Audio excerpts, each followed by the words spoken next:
Messieurs, dames, bonjour à tous, bienvenue sur Momentum. Je m'appelle Tommy, je suis coach sportif et j'accompagne mes clients dans leur transformation physique au quotidien. Et aujourd'hui, on se retrouve pour l'épisode numéro 58 de Momentum. Et épisode où tout simplement on va parler des résultats durables qui sont souvent les plus discrets, tu l'as vu dans le titre. Mais avant ça, il faut que je te pose une question. Quelle est l'image que tu as de la transformation physique de manière générale quand je te pose la question ? L'image souvent qui vient en tête des gens, c'est des avant-après spectaculaires, des moins 80 kilos en l'espace de 6 mois, des changements rapides, des résultats impressionnants, bref, des trucs instagrammables avec des photos à l'appui qui font vraiment rêver. Mais dans la réalité, les transformations les plus solides sont souvent bien plus discrètes, et c'est de ça dont j'ai envie de te parler aujourd'hui et te faire un petit retour d'expérience par rapport à ma clientèle de manière générale, leur progression, leur transformation et les résultats qu'on arrive à avoir. Alors comme je te le disais, cette image que tu as de la transformation physique vient souvent des réseaux sociaux parce que évidemment, sur les réseaux sociaux, comme tu le sais, on essaie de montrer le plus gros, les choses les plus visuelles. Donc du coup, dans le domaine de la transformation physique, on voit des transformations qui sont extrêmement rapides, des physiques qui deviennent très impressionnants du jour au lendemain, des résultats spectaculaires de manière générale. Par contre, comme on l'a vu il y a quelques semaines aussi, ce qu'on voit beaucoup moins, c'est des transformations qui vont plus lentes, des progrès qui sont évidemment progressifs, excuse-moi pour ce terme qui finalement se veut dire la même chose, et surtout, on ne voit pas les habitudes qui vont changer sur plusieurs années. Au final, on voit vraiment une face d'une seule pièce, on voit vraiment ce qui est parlant, le visuel, mais par contre on voit pas tous les sacrifices, toutes les problématiques qu'il y a eu derrière. Et pourtant c'est souvent ce genre de transformation qui dure vraiment. Comme tu l'imagines, les vrais changements se construisent bien plus lentement. Dans la vraie vie, progresser, c'est souvent améliorer son alimentation petit à petit. Commencer à devenir régulier à l'entraînement, c'est-à-dire passer de 0 séance de salle de musculation ou d'autres sports à peut-être 1, 2, 3 hebdomadaires, et ça sur plusieurs années concrètement. C'est pas juste 6 mois intensifs, c'est juste essayer de créer un nouveau rythme de vie.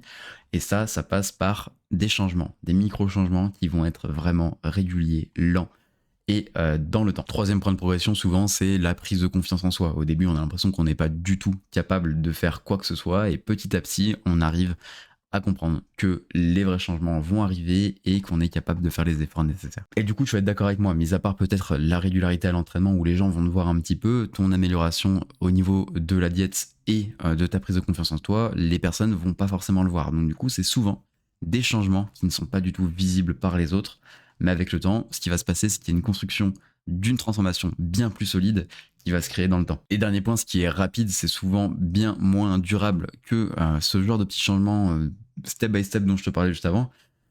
Les méthodes très rapides promettent souvent beaucoup de résultats en très peu de temps. Et donc du coup, c'est là où on se retrouve avec des modèles un peu problématiques, c'est pas non plus le sujet de l'épisode aujourd'hui, où on va te promettre des moins 30 kilos, des remboursements, des choses comme ça, si tu arrives à atteindre ton objectif. Mais souvent, le problème, c'est que c'est très difficile à tenir. Alors, autant les changements vont se faire d'un coup, mais derrière, il y a des problématiques qui vont se faire.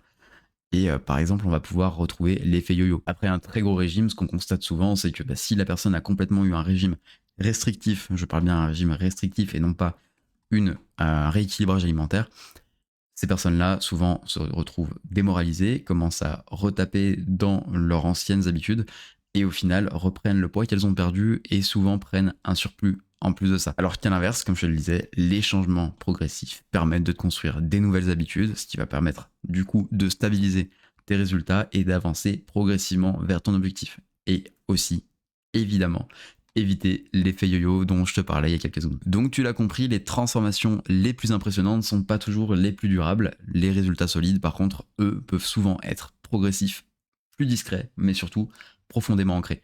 Donc au final, ce qui compte, c'est pas la vitesse à laquelle tu vas atteindre ton objectif, mais par contre, c'est ta capacité à tenir sur le long terme.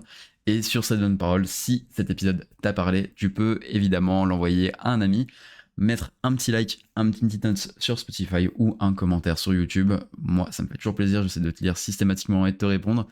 Tu peux aussi t'abonner au podcast pour pas manquer les prochains épisodes. D'ici le prochain, si t'es intéressé par du coaching, n'hésite pas à te rendre sur mon site tmcoaching.fr. Je me ferai une joie de te lire et de regarder un petit peu ton projet, voir ce qu'on peut faire ensemble. Dans tous les cas, moi je te dis à la semaine prochaine. On se retrouve dimanche prochain, 18h. C'était Tommy. Salut!